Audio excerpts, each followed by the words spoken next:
Сайн байцгаана уу хүүхдүүдээ. Монгол Улс хүмүүжлийн хичээл ороход бэлэн боллоо. Бидний өнөөдрийн үзэх сэдэв бол үг шидтэй юу. Хичээл эхлэхийн өмнө хичээлийн хэрэгслүүдэд ялгацгаая. Мэдээж Монгол Улс хүмүүжлийн сурах бичиг, Монгол Улс хүмүүжлийн дэвтэр, харандаа, үзэг, шуумаа гаргаж бэлтгэрэй.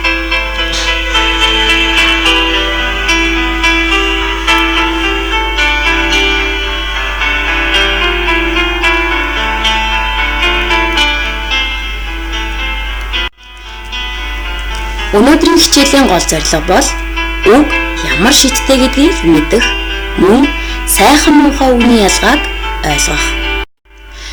Хичээл эхлэхийн өмнө багш нь та бүхнээс асуулт асууя. Харин та нар өөрийн хариултыг дэвтэр дээрээ бичиж тэмдэглээрэй. Багшийнх нь асуух асуулт: үг шидтэй болов уу?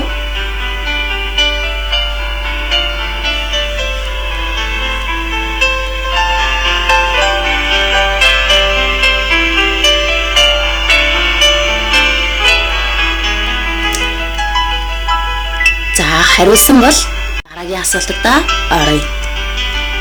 Чи ямар үг сонсоод хамгийн ихээр баярлаж байсан бэ? Мөн адил өөрийн хариултыг дэвтэр дээрээ бичиж тэмдэглээрэй. Нэгээр хэлбэл чамайг ямар үг хамгийн ихээр баярлуулдаг вэ?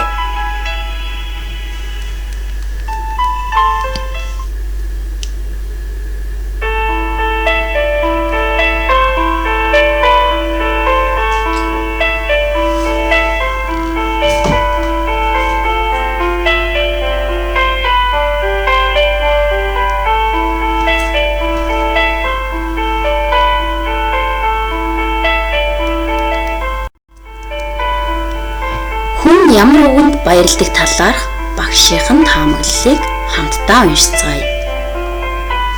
Баярлсан талархсан үгэнд, урам зориг өгсөн дэмжсэн үгэнд, магтаж сайшаасан үгэнд, итгэл найдвар өгсөн үгэнд, хайр түгээсэн инхрийлсэн үгэнд, санаа тавьж сэтгэл гаргасан үгэнд хүн баярлдаг байж болох юм. Тийм үү хүүхдүүдээ? Багш нь дараагийн асуултаа тавья. Чи ямар үг сонсоод хамгийн ихээр уурлаж, гомдож байсан бэ? Мөн адил өөрийн хариултыг дэвтэр дээрээ бичиж тэмдэглээрэй. Өөрөөр хэлбэл ямар үгэнд чи хамгийн ихээр гомддог вэ?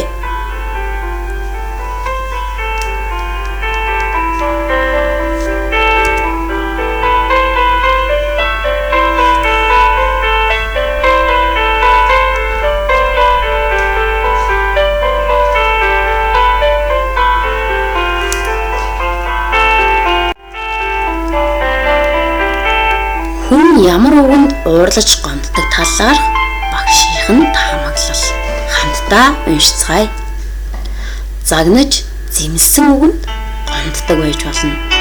Муулж шоолсон үгэнд, харааж зөгсөн үгэнд, зориг мохоосон үгэнд хүн гомдож уурладаг байж болох юм. Та бүхэн өөрсдийн хариулсан хариулттай жишээд үзээрэй. Юу гэж хариулсан бэ?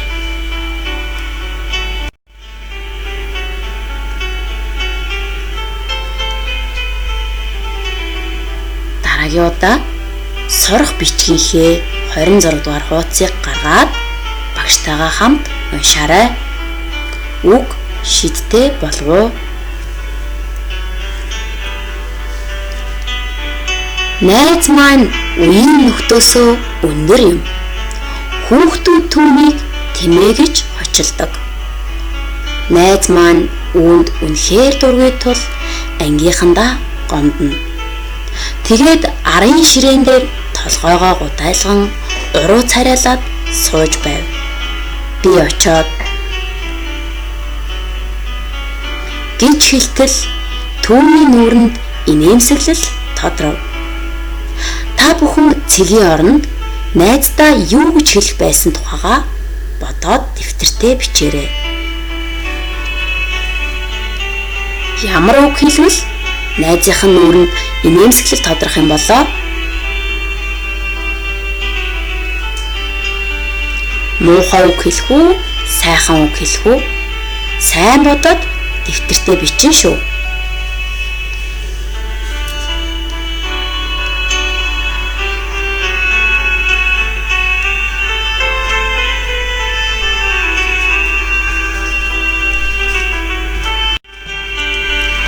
Та багш нь юу гэж хэлхийг нэг таамаглан хэлье.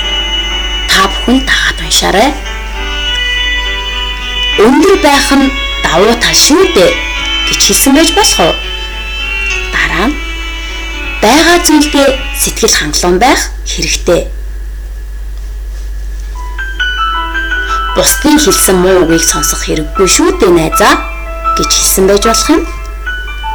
Миний найз гуниглах хэрэггүй.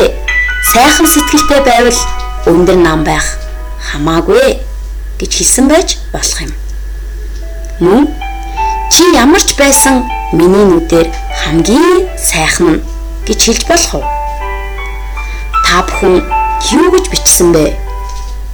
Өөрийнхөө бичсэн үгтэй харьцуулаад үзээрэй. Мэдээж хүүхдүүд маань маш олон гой үгсийг хэлсэн байх гэж багш нь бодож байна.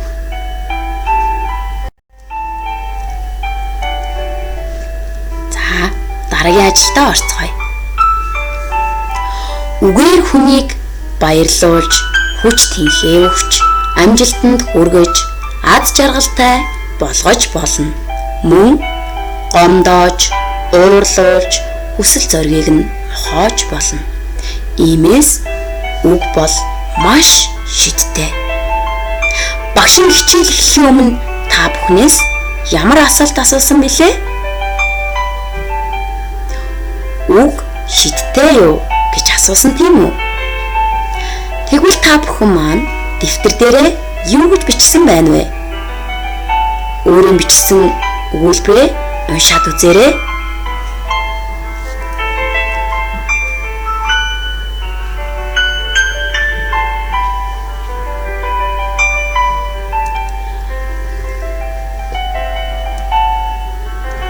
Тэгэхээр үг бол шидтэй бас маш хүчтэй зүйл байдаг байхan шүү дээ хүүхдүүдээ. Та бүхэн найзыгаа гомдохоор үг хэлэх үү? Эсвэл баярлуулах үг хэлэх үү?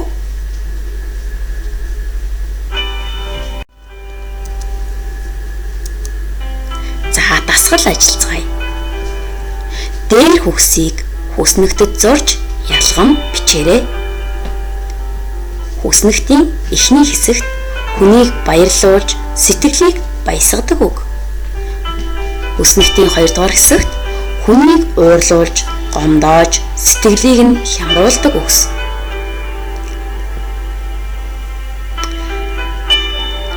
Харандаа шугамаа аваад дэвтэр дээрээ хүснэгтээ маш цэвэрхэн нямбай зурна шүү хүүхдүүдээ. За, хүснэгт зурх хооронд багш нь үгсийг хэлье. Ээлдэг үг, урмын үг, хов үг, өрөөлийн үг, худал үг, магтаал үг, хараалын үг, бүдөөлөг үг, ширүүн үг, үнэн үг, сургамжийн үг, дэмий үг, гомдлын үг. Эдгээр үгсийг баярлуулдаг, хямруулдаг хоёр хүснэгтэнд хувааж бичээрэй.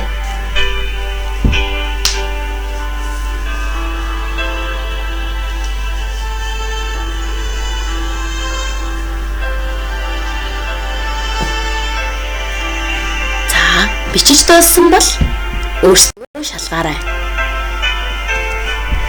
Хүнийг баярлуулж сэтгэлийг баясгадаг үгс.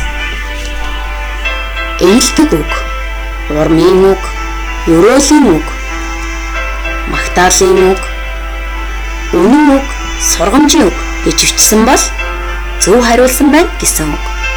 За, хүнийг уурлуулж, гомдоож, сэтгэлийг нь хямруулдаг үгсийг харцгаая. Хов үг, худал үг, хараалын үг, бүдүүлэг үг, ширүүн үг, дэмий үг, гомдлын үг гэж бичсэн бол зөв хариулсан байх нь.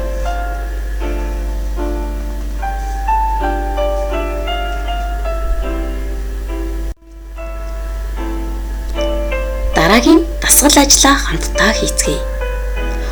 Үгийг зөв байрлуулж, өгүүлбэр бүтээгээрэй.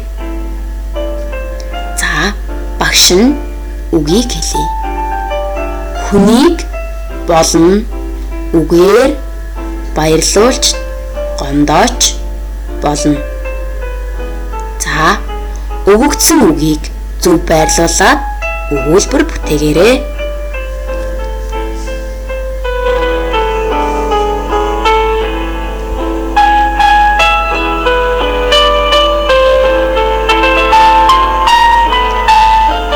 За, өөрсдийгөө шалгая.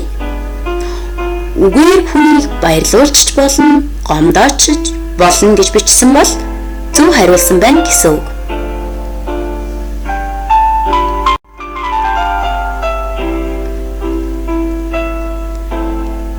Бүгдээрээ өнөөдрийн хичээлээ хамтдаа дүгнэе.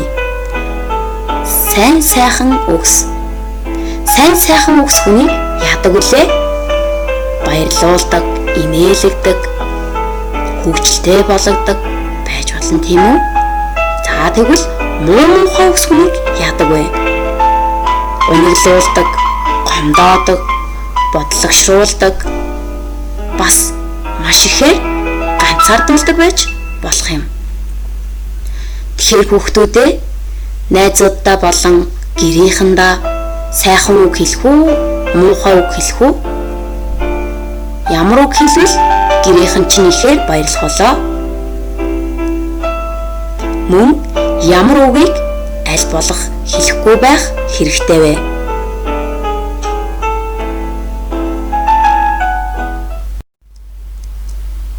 Гэрийн даалгавар. За, гэрийн даалгавартаа хайртай аав ээжтэй, халамжит өвөө эмээтэй, тусч ах эгчтэй, халиа хөөрхөн дүүдээ, анд найздаа сайхан үг хэлж баярлуулаарай.